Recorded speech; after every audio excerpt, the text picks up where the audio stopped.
Barrister Asaduddin Owaisi वो शख्स है जो हजारों बरस में पैदा होता है। बहुत पहले बचपन में एक शेर सुना था, एक शायर ने कहा था कि हजारों साल नरगिस अपनी बेनूरी पे रोती है और बड़ी मुश्किल से होता है चमन में दीदावर पैदा। वो नाम है बैरिस्टर असदुद्दीन ओवैसी साहब का। कि हमको इखलास व मसावात में ढलना होगा, हमको इखलास व मसावात में ढलना होगा।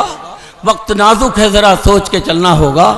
और कुछ निगहबाने वतन अपनी रविश भी बदलें, कुछ हमें अपने इरादों को बदलना होगा। मैं जरा सा बता दूं, बैरिस्टर असदुद्दीन ओवैसी साहब का एक काम जो अभी अभी हुआ है, चंद माह पहले, चंद माह कबल हैदराबाद के अंदर बारिश हुई थी, बहुत तेज बारिश। और बारिश क्या थी, गोया के हैदराबाद की सड़कों को सैलाब बना दिया गया था ऊपर वाले ने।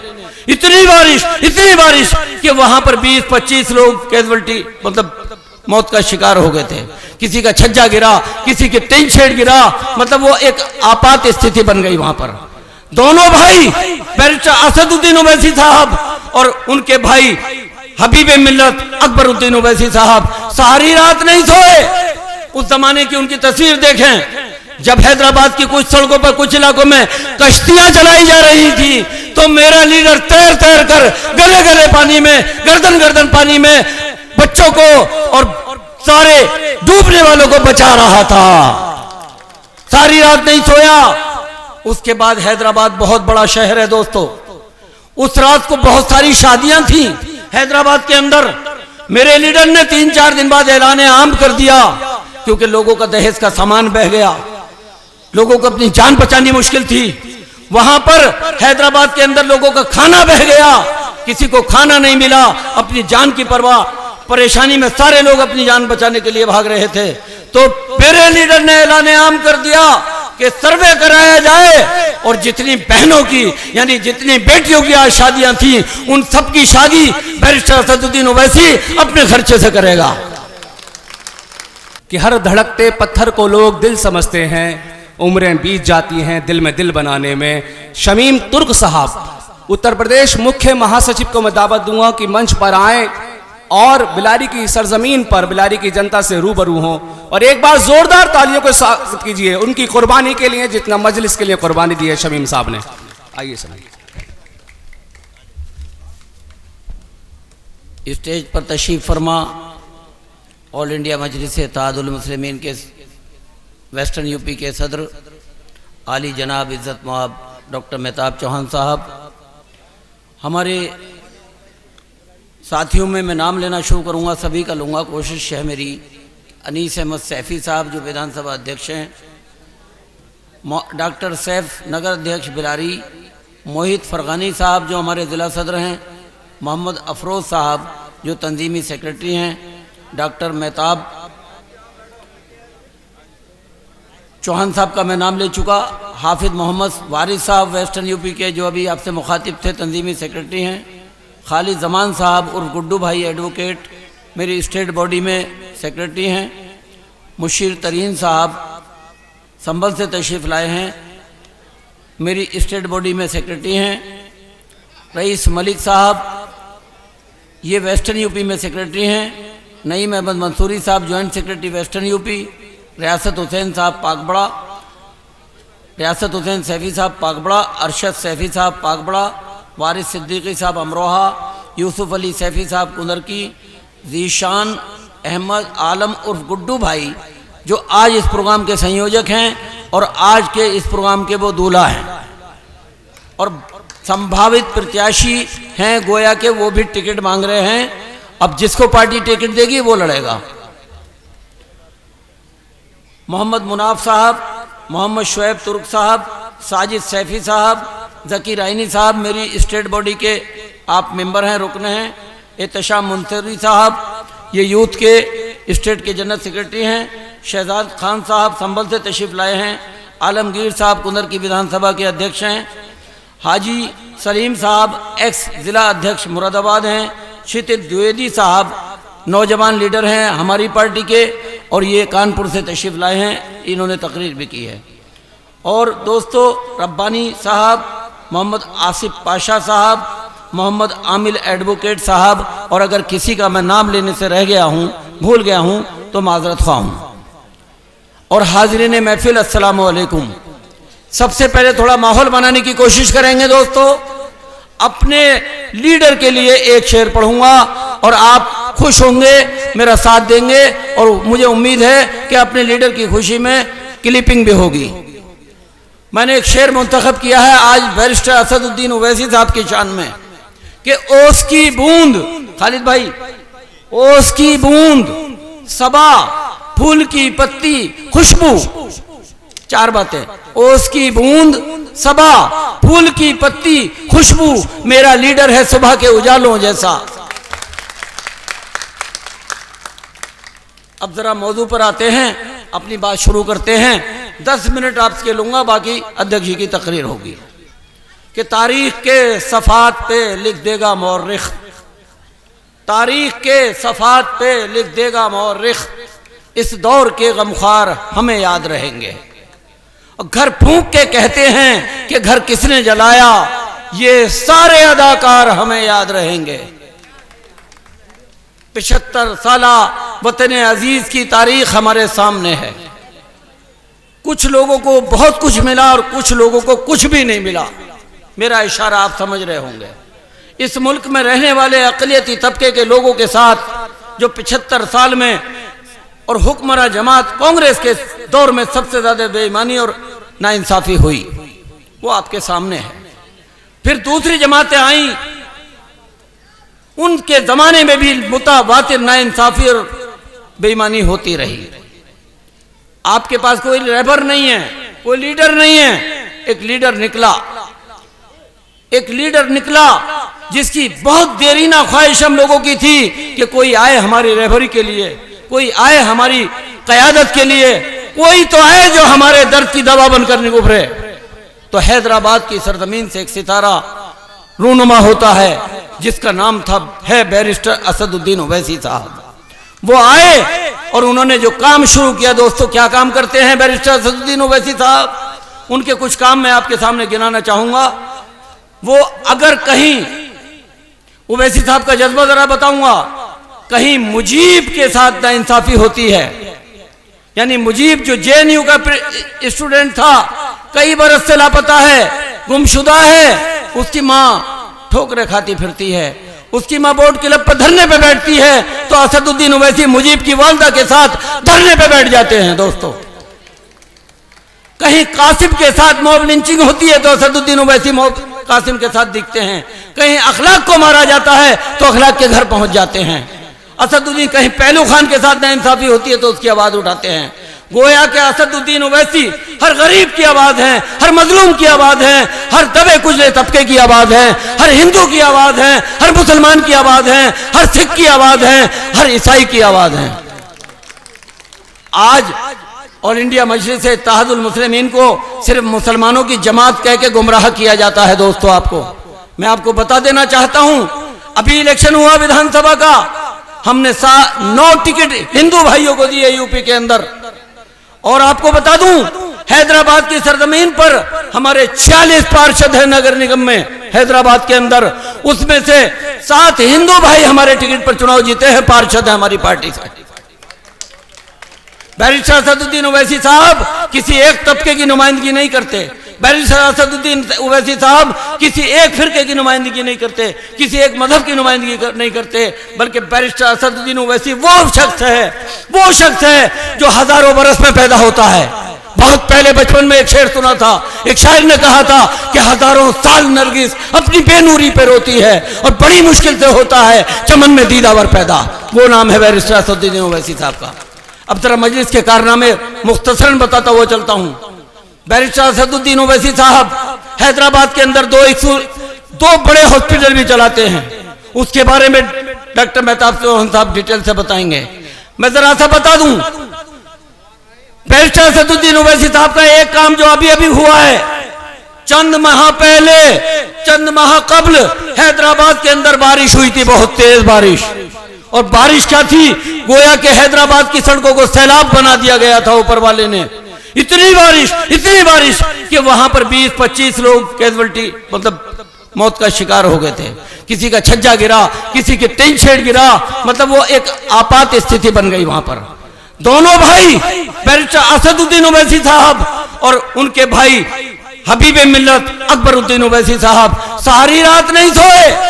उस जमाने की उनकी तस्वीर देखें, जब हैदराबाद की कुछ सड़कों पर कुछ इलाकों में कश्तियां चलाई जा रही थी तो मेरा लीडर तैर तैर कर गले गले पानी में, गर्दन गर्दन पानी में बच्चों को और सारे डूबने वालों को बचा रहा था।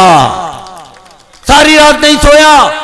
उसके बाद हैदराबाद बहुत बड़ा शहर है दोस्तों, उस रात को बहुत सारी शादियां थी हैदराबाद के अंदर। मेरे लीडर ने 3-4 दिन बाद ऐलान आम कर दिया, क्योंकि लोगों का दहेज का सामान बह गया, लोगों को अपनी जान बचानी मुश्किल थी। वहां पर हैदराबाद के अंदर लोगों का खाना बह गया, किसी को खाना नहीं मिला, अपनी जान की परवाह, परेशानी में सारे लोग अपनी जान बचाने के लिए भाग रहे थे। तो मेरे लीडर ने ऐलान आम कर दिया कि सर्वे कराया जाए और जितनी बहनों की यानी जितनी बेटियों की आज शादियां थी उन सबकी शादी बैरिस्टर असदुद्दीन ओवैसी अपने खर्चे से करेगा। मेरे लीडर ने जब सर्वे कराया तो 42 लड़कियों की शादी हैदराबाद में उस दिन होनी थी, जिनका सामान बह गया, लूट गया, खाना नहीं मिला, किसी को बह गया। तो मेरे लीडर ने कहा जो मुझसे मदद चाहे उसके लिए मैं हाजिर हूं। 26 लोगों ने हामी भरी। मेरे लीडर ने 26 बहनों की शादी उसी खर्चे से, मीनू उनसे लेकर सारा दहेज की लिस्ट उनसे लेकर उतना ही सामान दहेज में दिया, उतने ही लोगों को खाना खिलाया। वहां कोई न मजहब का मामला था, वो मानवता की सेवा थी, वो इंसानियत की खिदमत थी। मेरा लीडर सबके लिए बैक वक्त खिदमत करता है। उसको गलत तरीके से मुसलमानों का लीडर बना के पेश किया जा रहा है। कुछ लोग हैं समाजवादी, उनमें पेश है। समाजवादी पार्टी चाहती है कि असदुद्दीन ओवैसी साहब का चलता हुआ ये कारवां रुक जाए। नहीं नहीं, असदुद्दीन का ओवैसी का कारवां नहीं रुकेगा। लोग आपकी असलियत समझ चुके हैं, आपकी धोखे वाली राजनीति समझ चुके, आपकी मकरो फरेब की राजनीति समझ चुके। समाजवादी वालों, मैं आपके लीडर को मुखातिब करके बताना चाहता हूं कि जब 2017 का विधानसभा का उत्तर प्रदेश का इलेक्शन हुआ उत्तर प्रदेश में, तो हर पार्टी एक मैनिफेस्टो देती है, हर पार्टी अपना घोषणा पत्र देती है। तो समाजवादी पार्टी का घोषणा पत्र में लिखा था कि अगर हम बरसरे इक़्तिदार आए, नहीं 2011 में जो इलेक्शन 2012 का हुआ था, सॉरी उसमें था कि अगर हम बरसरे इक़्तिदार आए तो फिर मुसलमानों को उत्तर प्रदेश में 18% आरक्षण दिया जाएगा। मैं हंसा था उस बात पर, उनका मैनिफेस्टो पढ़ के मुझे हंसी आई थी। मैं जानता था कि स्टेट गवर्नमेंट का ये काम नहीं है, वो 18% का आरक्षण दे ही नहीं सकती। ये भारत के संविधान में नहीं है। ये बात सेंट्रल गवर्नमेंट की अनुमति आवश्यक है, बहुत जरूरी है। हाँ, अलबत्ता प्रस्ताव भेज सकते हैं। तो पहला सवाल तो ये था, ये उठता है कि उन्होंने आपको धोखा देने के लिए, उन्हें आपका वोट लेने के लिए आपको आरक्षण का एक तरीके से लॉलीपॉप दे दिया। वो झूठा वादा था। लेकिन जब वो इक़्तिदार में आ गए और 223 एमएलए उनके जीत कर यूपी की असेंबली में सरकार के साथ बैठे, तो वो मेजोरिटी में थे। 5 साल उनकी सरकार चली। मैं जवाब मांग रहा हूं समाजवादी पार्टी के उन लोगों से जो अपने लीडर की बेकार की झूठी तारीफ के पुल बांधते हैं। अरे बताओ उस वादे का क्या हुआ? आरक्षण मंजूर होता ना होता, उत्तर प्रदेश की असेंबली में एक प्रस्ताव तो आता और उस प्रस्ताव को पारित करके सेंट्रल गवर्नमेंट के लिए भेज देते और कह देते हमने तो प्रस्ताव पारित कर दिया, अब काम सेंट्रल गवर्नमेंट का है, वो माने ना माने। लेकिन तुमने धोखा दिया, तुमने प्रस्ताव पारित नहीं किया, क्योंकि तुम अल्पसंख्यकों, खास तौर से मुसलमानों के नाम निहाद हमदर्द हो। असल हमदर्द आप नहीं है, हो ही नहीं सकते, धोखेबाजी करते हैं आप। तो लोगों, इन लोगों से होशियार करने के लिए हम आपके बीच आए हैं। बीजेपी से हमारा इख्तलाफ है, सैद्धांतिक विरोध है, नजरियाती इख्तलाफ है। बीजेपी के दौर में महंगाई बढ़ी है। बीजेपी के दौर में गैस के सिलेंडर के दाम 450 थे, आज 1000 को तजावुज कर रहे हैं। डीजल के दाम, पेट्रोल के दाम दुगने से ज्यादा हो गए हैं। दालों के दाम इतने हो गए हैं कि गरीब की अप्रोच से दाल बाहर होती जा रही है। हर अशिया के दाम बढ़े हैं, गरीब पिस रहा है। जो मालदार तबका है वो मालदार से मालदार तर होता जा रहा है। तो ये सारी पॉलिसीज जो गवर्नमेंट ऑफ इंडिया की हैं और उसके हमनवा गवर्नमेंट ऑफ उत्तर प्रदेश वर्तमान गवर्नमेंट की हैं, वो गरीबों के खिलाफ जाती हैं दोस्तों, मजलूमों के खिलाफ जाती हैं, कमजोर तबके के खिलाफ जाती हैं। तो उनसे हमारा विरोध है, कई बातों को लेकर है, और वो विरोध हमारा कायम और दायम रहेगा। जमहूरियत में रहकर, जमहूरी कदरों में रहकर, भारत के संविधान की पासदारी करते हुए हम हर गरीब की, हर मजलूम की, हर मुस्लिम की, हर हिंदू की, हर दलित की आवाज उठाते रहेंगे। अपने लीडर की क़यादत में उठाते रहेंगे, हम झुकने वाले नहीं हैं। लेकिन हम, ये दूसरा इल्जाम हम पे लगाया जाता है कि हम बीजेपी की बी टीम है। एक इल्जाम हम पे लगाता है एक तबका कि हम मुल्क के वफादार नहीं हैं। मुझे सर्टिफिकेट नहीं चाहिए उन भाइयों से, मुझे सर्टिफिकेट नहीं चाहिए। हमने अपने मुल्क से, वतन से मोहब्बत करते हैं। हमारा पाक कुरान कहता है, अल्लाह का पाक कलाम कहता है, जिस मुल्क में पैदा हो, जिस मुल्क में रहो, उसके वफादार बन के रहो। मैं बैरिस्टर सदुद्दीन ओवैसी साहब की जानिब से, उनके सारे सिपाहियों की जानिब से, उनके सारे कार्यकर्ताओं की जानिब से उन लोगों की नजर एक शेयर कर देना चाहता हूं कि मैं किस मिट्टी का हूं, कि मैं किस मिट्टी का हूं। लोगों, मेरी पहचान लिख देना। मैं किस मिट्टी का हूं लोगों, मेरी पहचान लिख देना, और कफन के एक एक कोने पे हिंदुस्तान लिख देना। हम अपने भारत से मोहब्बत करते हैं। हाँ, कुछ हालात बहुत खराब हैं पिछले दिनों से मुल्क में और उत्तर प्रदेश में। जो हालात रूनुमा हो रहे हैं वो फिक्र पैदा करने वाले हैं, वो हमें दुखी करते हैं। एक अपने देश का नागरिक होने के नाते जब मैं व्यक्तिगत सोचता हूं तो मुझे भी दुख होता है। आज एक तबके से आवाज उठती है कि गर्व से कहो हम हिंदू हैं, एक तबके से आवाज उठती है कि फख्र से कहो हम मुसलमान हैं। इन सब की जरूरत नहीं है। हमें हमारा संविधान अपने धर्म की मान्यता देता है। अपने धर्म को, किसी भी धर्म को हम माने, अपने धर्म को माने और अपने धर्म से प्यार करें, लेकिन दूसरे धर्म का सम्मान करना भी सिखाता है। तो आइए इन दोनों बातों को छोड़कर मैं एक नारा देता हूं, आप मेरा साथ देंगे कि गर्व से कहो हम हिंदू हैं, फख्र से कहो हम मुसलमान हैं। इसको छोड़ दीजिए। आइए एक नारा लगाएं कि गर्व से कहो हम भारतवासी हैं और फख्र से कहो हम हिंदुस्तानी हैं। यह किरदार पैदा करना होगा हमें, और जमहूरियत के कदरों में रहकर अपनी आवाज को बुलंद करना होगा हमें। दोस्तों, हमें जो फिक्र है, ओवैसी साहब को यहां क्यों आना पड़ा, हमें फिक्र है इन बच्चों की। जो समाज अपनी अपनी पार्टी बना के आगे बढ़ गए, अपने अपने लीडर उन्होंने पैदा कर लिए, उनकी कौम का मुस्तकबिल भी रोशन और ताबनाक है। हमारा माजी ताबनाक था, हमारा हाल बिगड़ गया है, लेकिन मुस्तकबिल को हमें और आपको मिलकर ताबनाक बनाना है, कामयाब बनाना है, और अपने बच्चों का मुस्तकबिल रोशन बनाना होगा। यह हमारी जिद्दोजहद लड़ाई है। जमहूरियत के कदरों में रहकर हमें लड़ाई लड़नी है। बस मैं अपनी बात यहीं खत्म कर रहा हूं। मेरे भाई ने मुझे बताया कि टाइम बहुत कम है, तो लिहाजा मैं अपनी बात यहीं खत्म कर रहा हूं। एक पैगाम, एक तर्ज फिक्र देना चाहता हूं, एक लाइन ऑफ थिंकिंग देना चाहता हूं कि हमको इखलास व मसावात में ढलना होगा। हमको इखलास व मसावात में ढलना होगा। वक्त नाजुक है, जरा सोच के चलना होगा। और कुछ निगहबाने वतन अपनी रविश भी बदलें, कुछ हमें अपने इरादों को बदलना होगा। नारा लगाइए, आप मेरे साथ हाथ उठाइए कि गुड्डू भाई अगर प्रत्याशी बने, या कोई भी भाई मजलिस का प्रत्याशी बना, तो बिलारी से उसी को वोट डालेंगे। खुदा हाफिज। जय हिंद, जय भारत।